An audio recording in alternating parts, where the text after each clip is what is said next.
17절까지의 말씀입니다.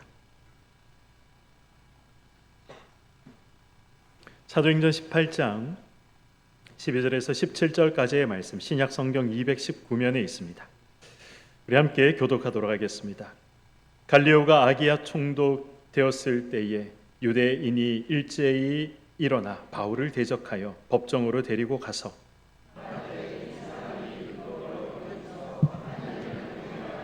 사람들을 권한다 하거늘 바울이 입을 열고자 할 때에 갈리오가 유대인들에게 이르되 너희 유대인들아, 만일 이것이 무슨 부정한 일이나 불량한 행동이었으면 내가 너희 말을 들어주는 것이 옳거니와 만일 문제가 언어와 명칭과 너희 법에 관한 것이면 너희가 스스로 처리하라. 나는 이러한 일에 재판장 되기를 원하지 아니하노라 하고 그들을 법정에서 쫓아내니 모든 사람이 회당장 소스데네를 잡아 법정 앞에서 때리되 갈리오가 이 일을 상관하지 아니하니라.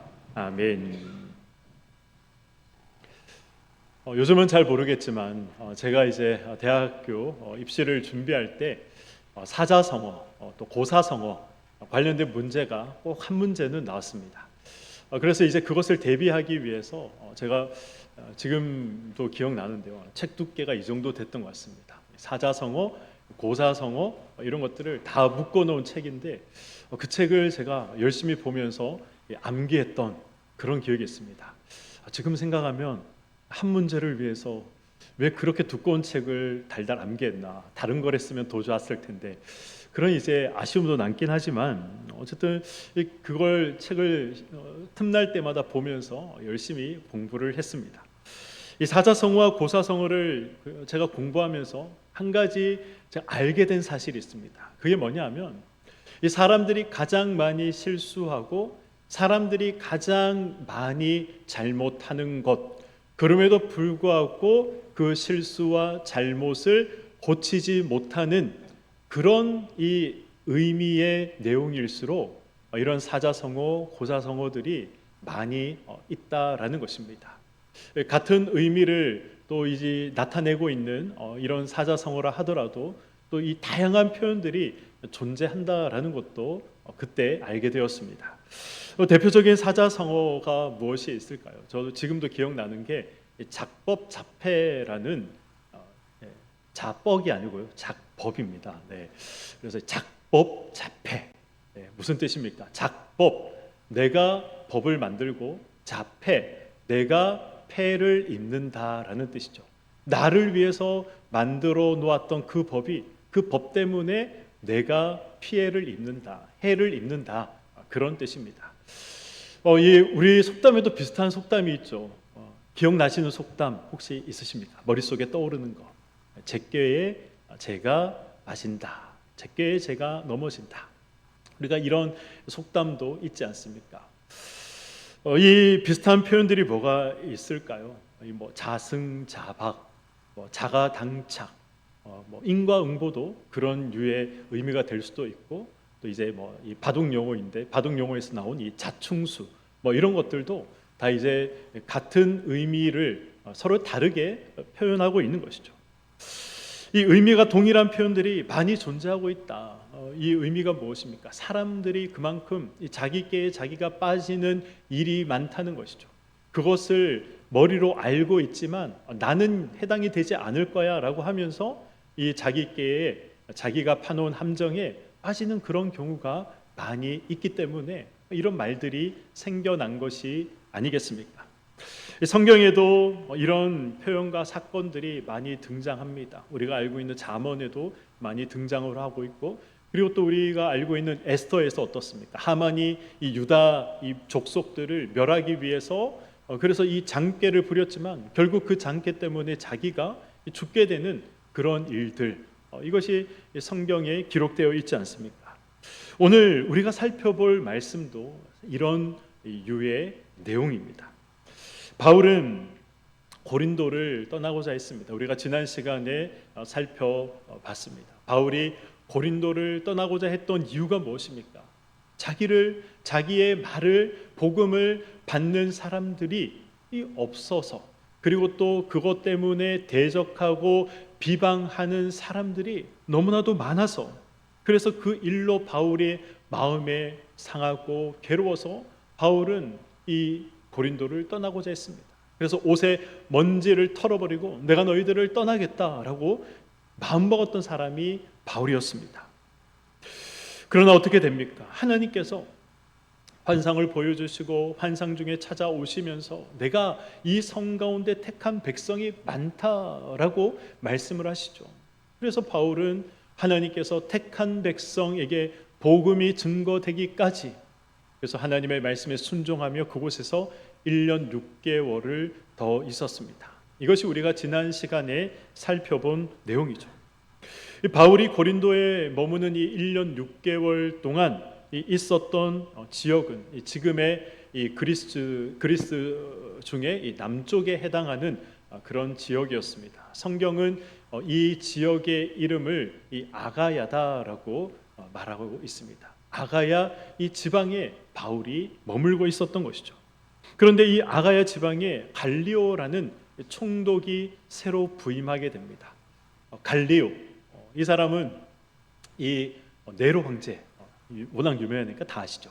이 네로 황제의 스승이었고, 그리고 또 이 네로 황제를 암살하려다고 실패했던 이 세네카라는 철학자의 형제였습니다. 세네카. 지금도 서점 가시면 이 스테디셀러로 번역이 되어서 지금도 많은 사람들에게 읽히고 있습니다.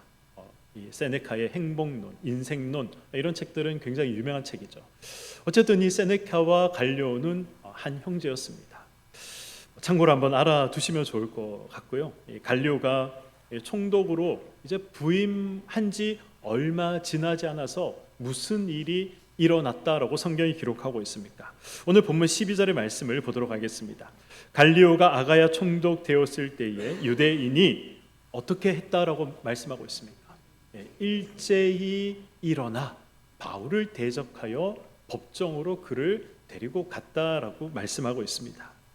이 일제히 일어났다, 이 말은 이 유대인들이 한 마음으로 똘똘 뭉쳐서 이 바울을 해하기로 마음먹었다라는 것입니다. 유대인들이 그래서 이 바울을 붙잡고 법정에 가게 되는데, 법정에 간 이유가 무엇입니까? 그 이유가 13절을 보시면 그 이유가 기록이 되어 있습니다. 13절 말씀입니다. 말하되 이 사람이 율법을 어기면서 하나님을 경외하라고 사람들을 권한다 하거늘. 유대인들이 지금 13절에서 말하고 있는 율법은 어떤 법을 말하는 것입니까? 모세의 율법이 아니라, 모세의 율법이 아니라 원문을 보시면 로마의 법을 의미합니다. 이 로마의 법을 어기고 있다. 그것 때문에 지금 바울의 처벌을 주장하고 있는 것입니다. 유대인들이 주장하는 이 바울이 어겼다라고 주장하는 그 로마의 법, 그 로마의 법이 무엇입니까? 로마는 굉장히 대제국을 이루었고 많은 식민지를 가지고 있었지만, 그러나 그 식민지 사람들이 믿고 있던 이 종교들을 인정해 줬습니다. 그래서 이 로마는 비교적 종교의 자유가 있었던 나라이고, 그리고 또 로마는 인정하고 있는 그 종교에 한해서 포교 활동을 할 수 있도록 자유를 허락을 했습니다. 유대인들이 악용한 부분이 바로 이 부분이죠. 로마는 자신들이 인정한 종교에 대해서 포교 활동을 허락했다. 제가 그렇게 말씀을 드렸죠. 바꾸어 말하면 이 로마가 허락하지 않은 종교의 포교 활동은 법으로 금하고 있었다라는 말도 되는 것입니다. 유대인들은 지금 이 법을 어겼다라고 주장하고 있는 것이죠. 바울이 로마가 인정하지 않는 종교를 지금 사람들에게 믿어라라고 강요하고 있다. 로마가 인정하지 않는 이 예수라는 신을 이 사람들에게 믿어라라고 강요하고 있다. 바울이 지금 로마의 법을 어기고 있으니 처벌해 달라라고 지금 그렇게 호소하며 법정으로 갔던 것입니다. 저는 오늘 본문을 묵상하면서 이런 질문을 해봤습니다. 아니, 왜 이 고린도에 있는 유대인들은 이 아가야 지방에 이 갈리오라는 총독이 오기 전에 분명히 총독이 있었을 텐데 왜 그 총독에게는 바울을 잡아가지 않았는가? 이런 생각을 해봤습니다. 그렇지 않습니까? 이 새롭게 부임한 총독이 있었다면 그 총독이 오기 전에도 분명히 이 고린도를 다스리는 총독이 있었습니다. 그런데 왜 그 총독에게는 이 바울을 붙잡아 가지 않고 이 신임 총독이 부임하자마자 왜 바울을 붙잡아 가서 이 바울을 고소하는가? 그렇게 한 이유가 무엇인가? 저는 이것이 궁금했습니다. 유대인들이 무슨 생각을 했을까요? 바울을 고발했던 유대인들이 무슨 생각을 했을까요? 이 신임 총독은 아무것도 모른다. 그래서 우리가 신임 총독을 좌지우지할 수 있다라는 그런 생각을 가지고 있었던 것입니다. 자기 마음대로 자기들 뜻대로 움직일 수 있다라고 생각한 것입니다.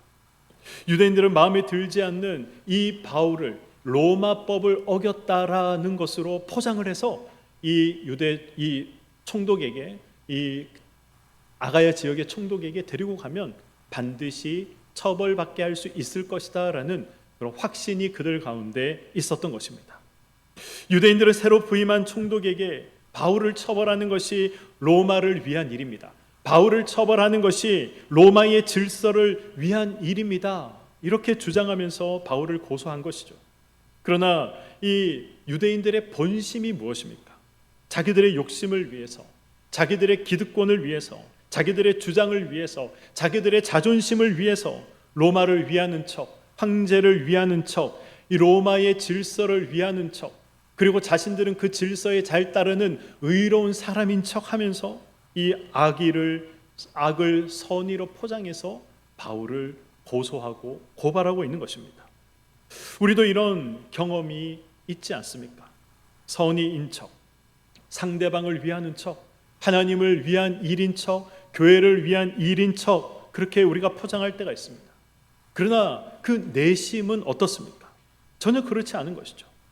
다 자기의 고집이고 자기의 생각입니다.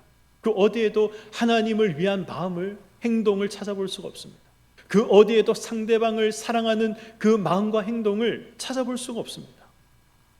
그래서 바울과 같이 우리가 피해자가 될 수도 있는 것이고, 그래서 이 유대인들과 같이 가해자가 될 때도 있는 것입니다.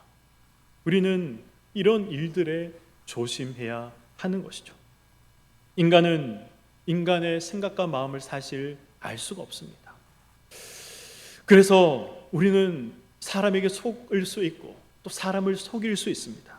그러나 심령과 골수를 쪼개어 다 알고 계시고 다 살펴보고 계시는 하나님은 속일 수 없습니다. 하나님은 속지 않는 분이십니다. 악의를 선의로 포장해 속이는 자는 어떻습니까? 자기 머리에 하나님의 분노를, 하나님의 진노를, 하나님의 징계를 쌓아 올리며 살아가는 것입니다.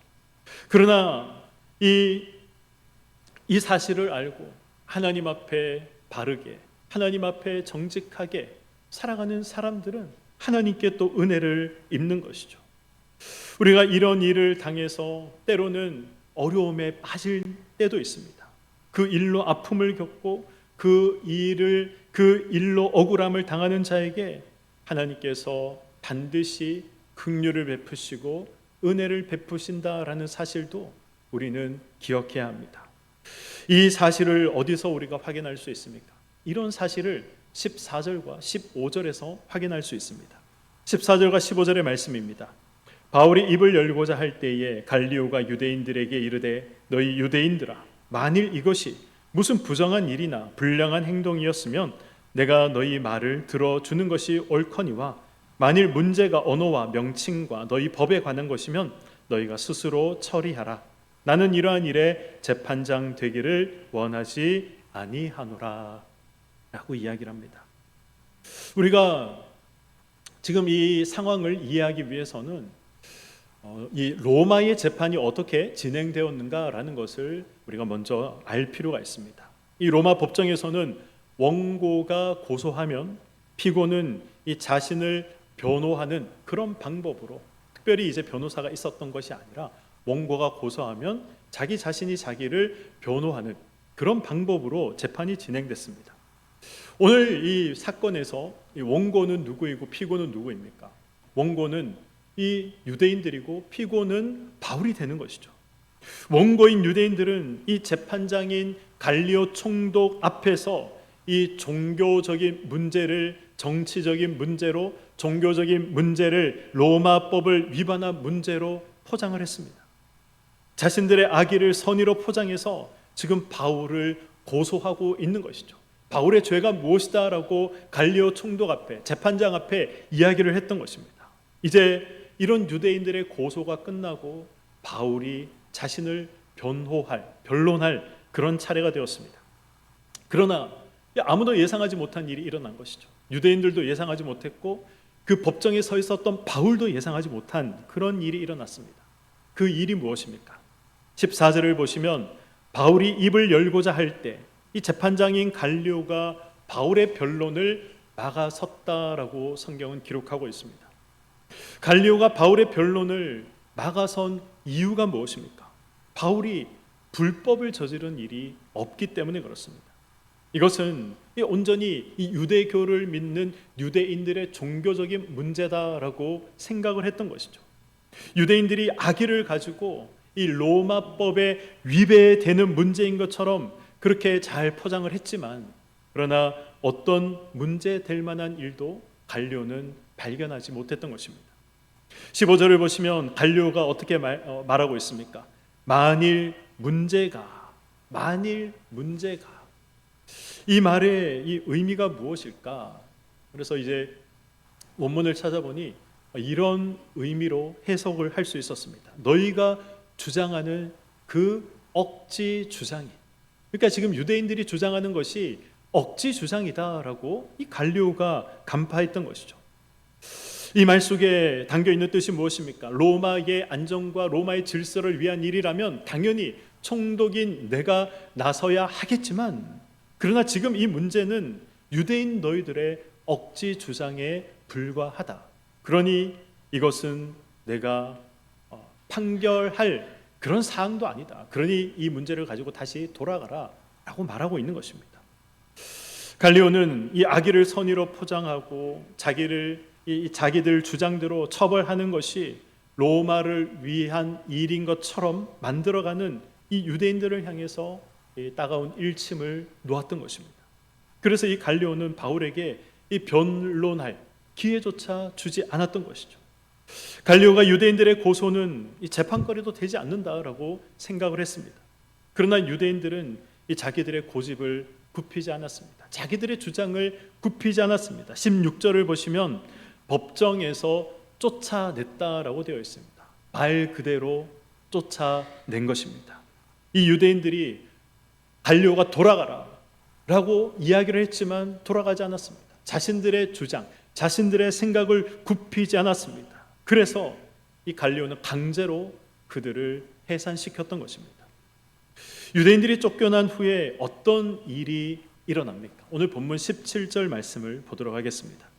모든 사람이 회당장 소스테네를 잡아 법정 앞에서 때리되 갈리오가 이 일을 상관하지 아니하더라. 좀 16절 말씀, 16절까지의 사건과 이 17절은 사실 어떤 연관도 없어 보입니다.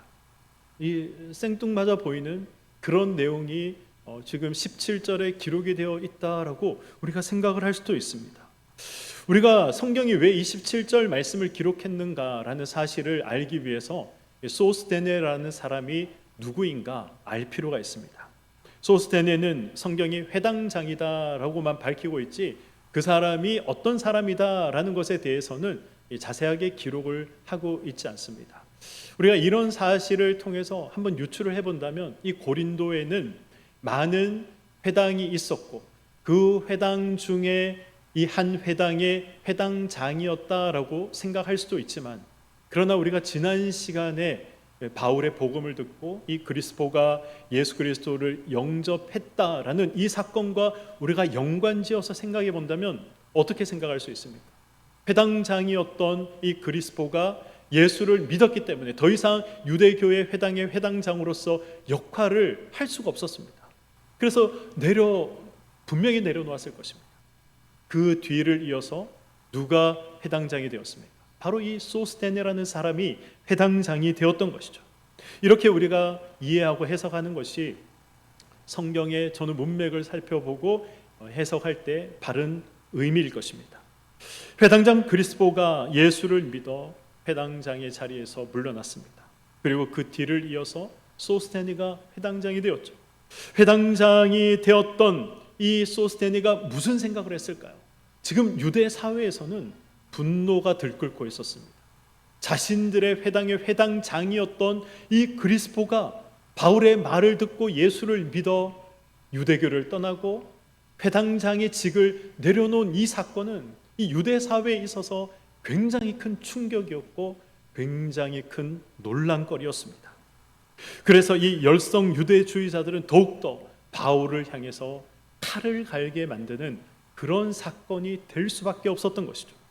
소스테네는 이런 유대인들의 마음을 누구보다도 잘 알고 있었습니다. 그래서 이 소스테네가 회당장이 되고 무슨 생각을 했을까요? 여러분들이 이 유대인들의 마음을 잘 알고 있고 그래서 내가 회당장이 되었다면 무슨 생각을 하시겠습니까? 이 자신의 인기를 위해서 이 회당장이라는 이 자리의 안정을 위해서 내가 유대인들의 마음을 얻어야겠다. 유대인들의 마음을 얻기 위해서는 더 극심하게 바울을 핍박해야겠다. 그 생각을 하지 않았을까요? 소스테네는 분명 그 생각을 했을 것입니다. 그래서 어떻게 합니까?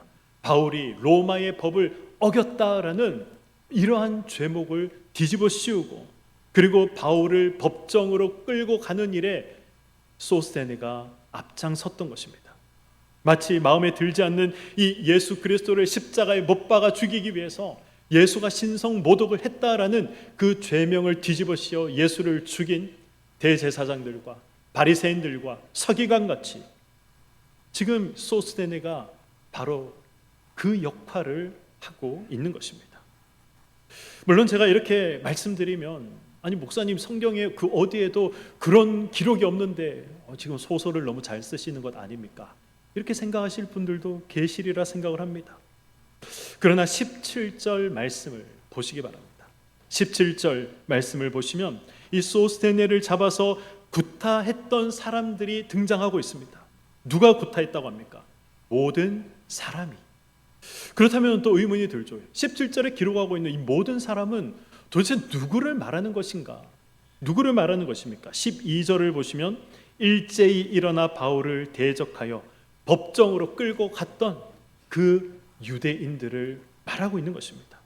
지금 이 유대인들이 소스테네를 잡아서 갈리오가 있는 법정 앞에서 그를 때리고 있는 것이죠. 구타하고 있는 것입니다. 유대인들이 소스테네를 구타한 이유가 무엇입니까? 이제 더 이상 바울의 전도를 막을 수 없게 되었기 때문에 그렇습니다. 자기들의 기득권을 지킬 수 없기 때문에 그런 것이죠. 자기들의 생각과 주장이 꺾여버렸기 때문에 그렇습니다. 사랑하는 성도 여러분, 이때 상황을 한번 그리고 또 이 유대인들의 생각을 한번 이 유대인의 입장이 되어서 생각해 보시기 바랍니다. 유대인들은 이 로마 법을 이용해서 바울을 처벌하고자 했습니다. 로마 법을 이용해서 바울이 예수를 전하는 것을 막고자 했습니다. 그리고 그 일에 누가 가장 앞장섰느냐? 회당장이었던 소스테네가 앞장섰던 것이죠. 그런데 이 소스테네의 말을 믿고 소스테네가 앞장선 그 일을 따라 유대인들이 바울에게 죄를 뒤집어 씌우고 법정으로 그를 끌고 갔는데, 그런데 갈리오가 어떤 판결을 내립니까? 이것은 너희들의 문제지, 바울에게 어떠한 이 로마법을 위배한 점을 내가 찾지 못했다, 그러니 다시 돌아가라 라고 이야기를 들었습니다. 바꾸어 말하면 무엇입니까? 이제 로마에서 예수를 전하는 것은 로마 법이 허용하는 범위에서 하고 있는 것이다. 그래서 이제 로마법을 운운하면서 바울을 막을 수 있는 그런 방법이 사라져버렸다라고 말할 수 있는 것입니다. 그 일에 앞장섰던, 그래서 이 소스테네가 지금 모든 원망을 안고 사람들의 불만을 안고 지금 갈리오 앞에서 구타를 당하고 있었던 것입니다. 저와 여러분은 악을 선으로 포장하는 일을 해서도 안 되지만 악을 선으로 포장하는 일에 앞장서서도 안 됩니다. 그 모든 악의 열매, 그 모든 고통의 열매, 그 모든 죄의 열매는 다 자기에게 돌아오게 되는 것입니다. 오늘 유대인들을 보시기 바랍니다. 소스테네를 보시기 바랍니다. 자기가 파놓은 함정에 자기가 빠져 고통당하고 있는 것 아니겠습니까?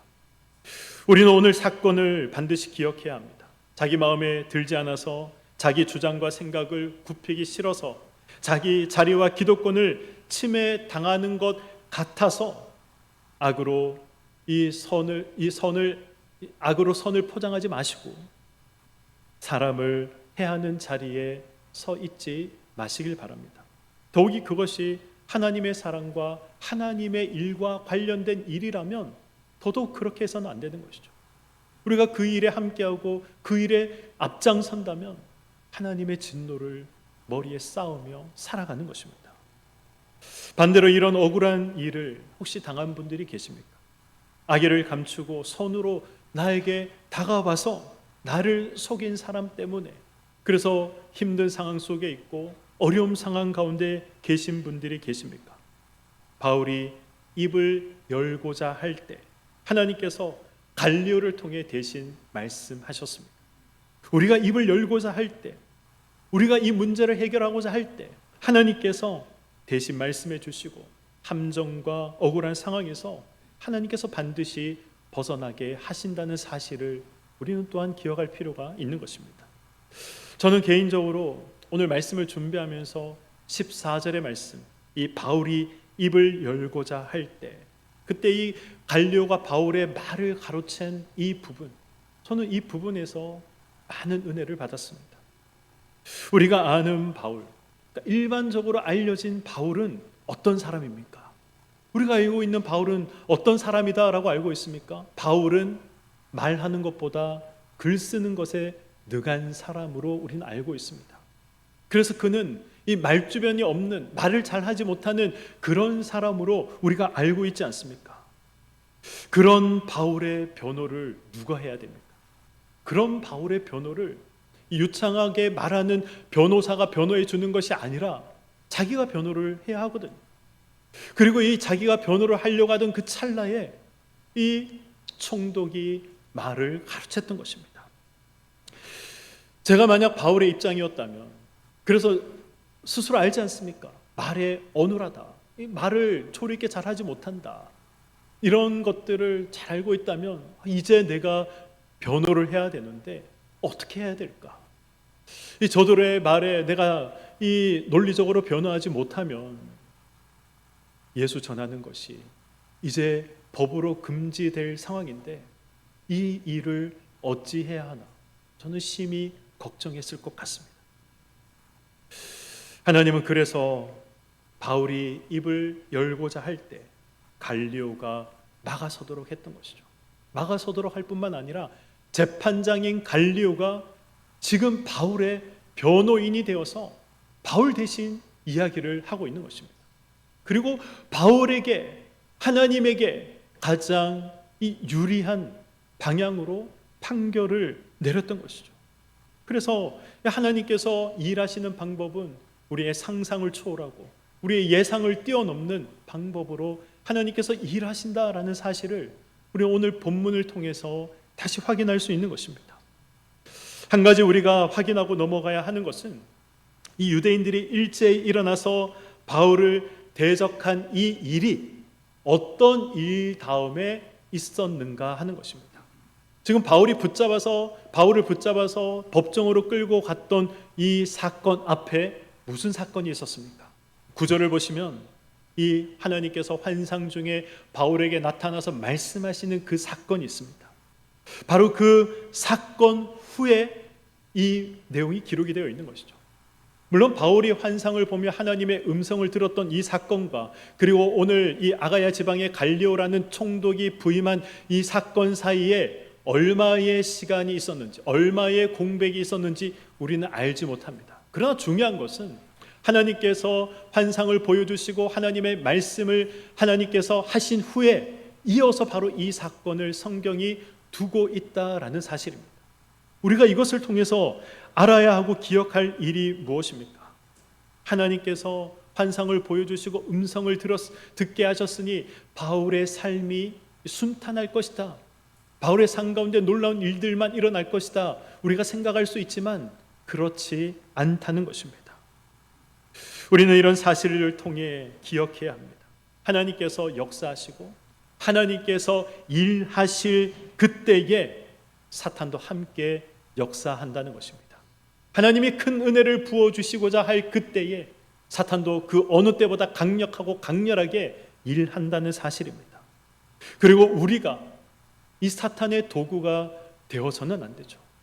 유대인들이 하나님을 믿는다 이야기했지만, 나도 사탄을 대적한다 이야기하던 사람들이었지만, 그러나 사탄의 도구가 되어서 하나님을 대적했던 사람들이 이 유대인들이었습니다. 그래서 우리가 경계해야 하는 것이죠. 그래서 우리가 조심해야 하는 것입니다. 사랑하는 성도 여러분, 바울을 핍박하는 자들, 이 자들은 누구였습니까? 이 선으로 악을 포장했던 이 사람들이 누구였습니까? 우리는 하나님의 백성이다 라고 이야기를 했던 유대인이었습니다. 예수 그리스도를 십자가에 못 박은 사람이 누구였습니까? 우리는 하나님의 선민이다 라고 이야기했던 유대인들이었습니다. 하나님께서 환상을 보여주시고 하나님께서 직접 음성을 들려주시며 은혜의 역사가 이 고린도에 일어날 때에 하나님의 백성이다, 나도 하나님을 섬긴다, 하나님의 선민이다 라고 이야기했던 유대인들이 사탄의 가장 유용한 도구로, 사탄의 가장 큰 도구로 쓰임을 받았습니다. 저와 여러분은 하나님의 은혜는 사탄의 역사와 한 세트다, 묶여있다라는 사실을 잊지 말아야 합니다. 그래서 우리는 항상 깨어서 경계해야 하는 것입니다.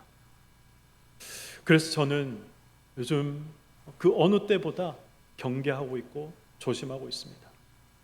얼마 전 다른 교회를 다니시는 어느 권사님 한 분이 일부 예배 때 아드님과 오셔서 예배를 드리셨습니다. 이분이 제가 말씀을 전하는데 정말 눈에 보이더라고요. 말씀이 그분에게 빨려 들어가고 있다라는 것이 느껴졌습니다.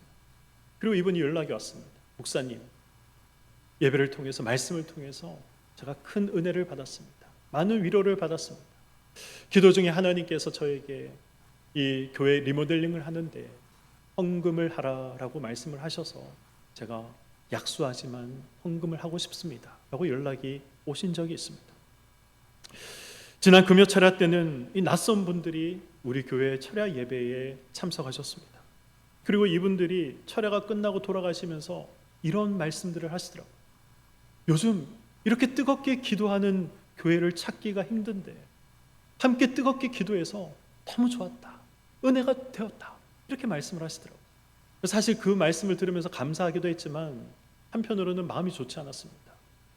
그렇게 말씀하신다는 것은 잠자는 한국 교회가 많다는 것이고 부르짖는 교회가 없다는 것이고 잠자는 성도가 많다는 것 아니겠습니까? 그럼에도 저는 그런 최근에 있었던 이런 일들을 통해서 하나님께서 지금 우리 교회에 은혜를 부어주고 계시는구나, 그렇게 생각을 했습니다. 그래서 제가 경계하고 있습니다. 그래서 우리가 경계해야 하는 것입니다. 사탄은 이때 우리 교회에 가장 강력하게 그리고 가장 강렬하게 역사합니다.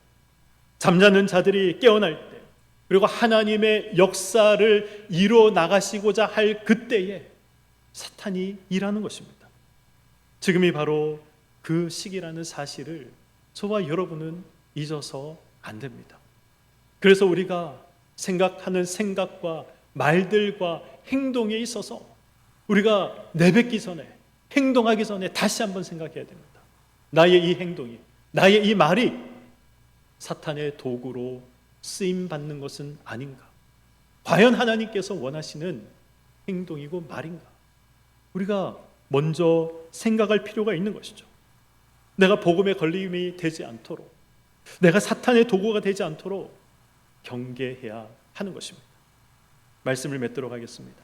우리가 아무리 선으로 악을 포장한다고 해도 사람은 속일 수 있고 사람은 속을 수 있지만, 그러나 하나님께서는 속지 아니하십니다. 심령과 골수를 쪼개어 모든 것을 다 아시는 하나님께서는 속지 않는 분이십니다. 혹시 지금 내가 그런 생각과 마음과 태도로 누군가를 대하고 있다면, 그리고 그런 생각과 마음으로 지금 혹시 하나님의 일을 하고 있다면 우리는 회개해야 합니다. 그렇지 않으면 이 모든 악의 열매를 결국 누가 먹느냐?